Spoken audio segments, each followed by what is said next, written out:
without a college degree, you cannot compete. You're not going to be able to compete. And you probably know by now, it's a buyer's market for employers. They've got a lot of bright kids to choose from. Scott Gerber is the founder of the Young Entrepreneur Council and author of Never Get a Real Job.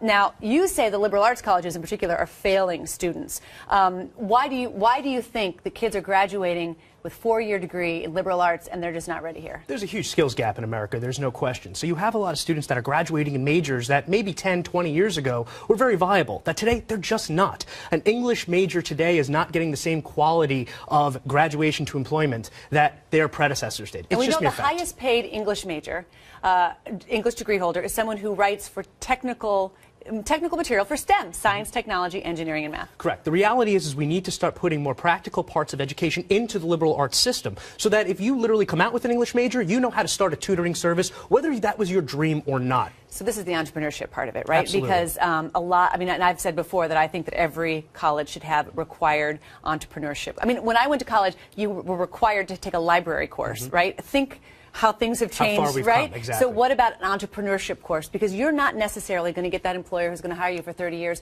or invest in your training. 100%. So the first thing is to say that, you know, in YAC's national survey with Buzz Marketing Group, we found that over 50% of young people never, ever received any entrepreneurship education courses, period. Yet over 90% said this is something that we found to be viable. So there was no access. And that was a huge problem. So here's something that we do in this country. We give people as much student aid as they can possibly hold for whatever major they're going to have, right? In Florida, the Governor, Rick Scott, is actually proposing like freezing tuition for some of the in-demand majors, science, technology, engineering, math, and then letting tuition rise, public school education rise for all of the other ones. Should we, the government, be doing more to steer people in places that the American economy needs? I certainly think that there is some element to that we should take on, right? So, for example, if we know that there's a better ROI in certain fields than others. Return on investment? Exactly. then we absolutely should say, okay, well, for the economy and for the good of the culture in general, we should start to educate people about the advantages of having these incentives to go towards STEM, towards chemical engineering, towards entrepreneurship, versus some of the majors like journalism and others that frankly just aren't as viable. What was your major?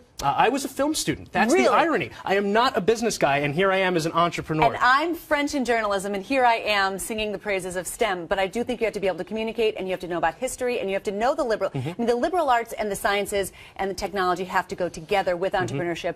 That's the only way we're going to compete.